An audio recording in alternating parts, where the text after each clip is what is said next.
ساتوی پسرو وینو دا د شهیدانو کور دا د باتورانو کور دا د باتورانو کور دا د باتورانو کور دا د باتورانو کور ساتوی پسرو وینو دا د شهیدانو کور دا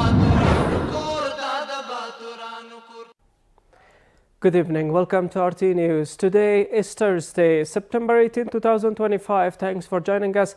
Let's begin with the latest updates. The Economic Commission, led by Deputy Prime Minister for Economic Affairs, Mullah Abdul Ghani Baradar Akhund, has approved the Islamic Emirates economic policy, which was subsequently endorsed by His Excellency Amir al-Mu'minin Hafizahullah, the leader of the Islamic Emirates. Based on the principles of the Islamic economic system, the policy aims to promote investment, increase domestic production, reduce poverty, ensure economic stability, and uphold Islamic social justice. It is expected to facilitate support for the private sector, improve resource management, and strengthen economic coordination. The Ministry of Mines and Petroleum has signed an agreement with a private company to build a lead and zinc processing plant in Afghanistan. According to the ministry, the plant will be constructed in 3 phases with an investment of $100 million and will have a daily production capacity of 5,000 tons.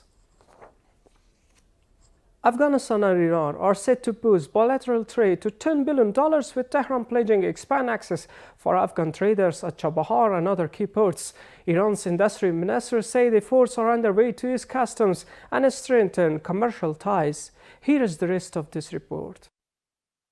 A joint economic meeting between Iran and Afghanistan was held in Kabul, focusing on boosting trade and transit ties. Iranian Minister of Industry, Trade and Mines, Saeed Mohammad Atabek, met with Afghanistan's Minister of Industry and Commerce, Nuruddin Azizi, where both sides agreed to raise annual trade to $10 billion and strengthen customs operations. Mr. Azizi called for removing obstacles at Chabahar and Bandar Abbas ports, while Iran pledged to provide greater facilities and ease procedures for Afghan exporters and importers. Most exports are done via road transport. For example, the lack of scanners and certain facilities that should be in place to facilitate trade between the two countries are missing. We have agreed that, inshallah, we will add scanners, and we hope that with God's help, we will be able to resolve all the minor barriers between the two countries. The Iranian Minister of Industry, Trade and Mines pledged to removing existing obstacles to Afghan transit at Iranian ports and further expand trade ties with Afghanistan. Some of the major obstacles, especially in transit and at border stations and customs, have slowed down trade. However, inshallah, ease these issues and increase the trade volume between the two countries, which is already high, over $3 billion, inshallah. This is while a delegation led by Saeed Mohammad Atabek also held talks with Deputy Prime Minister of Economic Affairs, Mullah Abdul Ghani Baradar Akhund, on expanding trade ties between Kabul and Tehran. Mawlawiyat Awla Umari, Minister of Agriculture, Irrigation and Livestock, during a visit to Herat province, held a meeting with local officials to discuss the state of agriculture and livestock in the region. The ministry stated that in the meeting, Mr. Umari praised Herat's role in agricultural and livestock production and added that numerous development projects will be implemented in the province in the near future. Mawlawi Gul Hassan Hassan, ambassador of the Islamic Emirate of Afghanistan in Moscow, met with Zamir Kabulov, Russia's special representative for Afghanistan. During the meeting, Mr. Kabulov emphasized strengthening bilateral relations between Afghanistan and Russia, noting that at latest Shanghai Cooperation Organization summit, the majority of votes were in favor of granting Afghanistan observer status. Meanwhile, the Islamic Emirates ambassador described Afghanistan's participation in future SCO meetings as a critical need and important step for enhancing regional ties.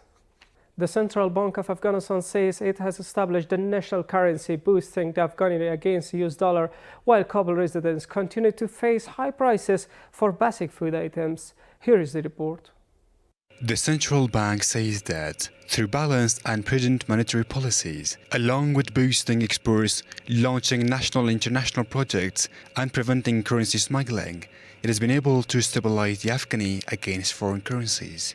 As a country's central bank, we have been able to carefully protect the value of Afghani through balanced and prudent monetary policies. preventing sudden fluctuations. Currently, the Afghani ranks among the most stable currencies in the region. With each passing day, public confidence on its value grows, and its use in commercial transactions continues to increase.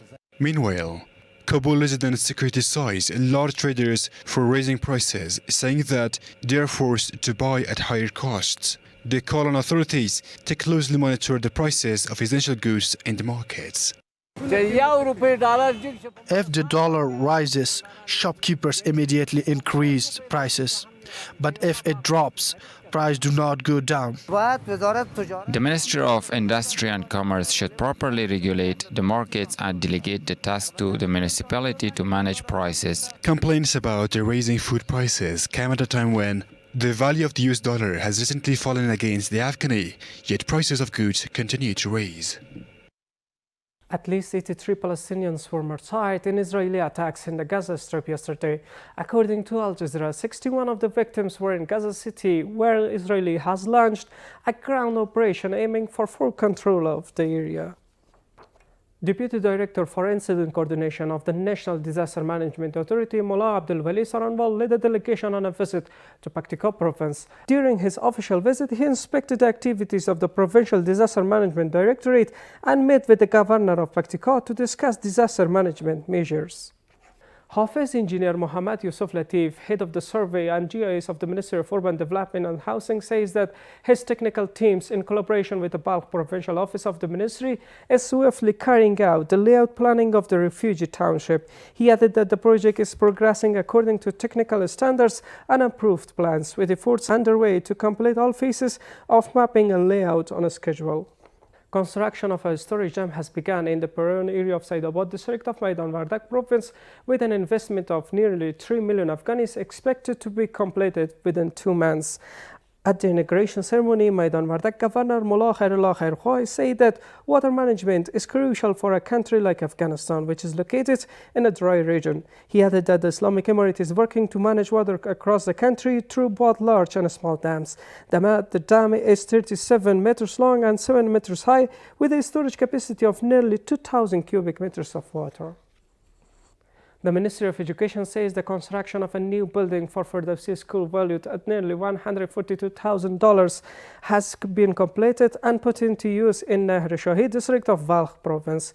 According to the ministry, the building includes 6 classrooms, a drinking water well, and other essential facilities, and has been constructed as a 2-story structure.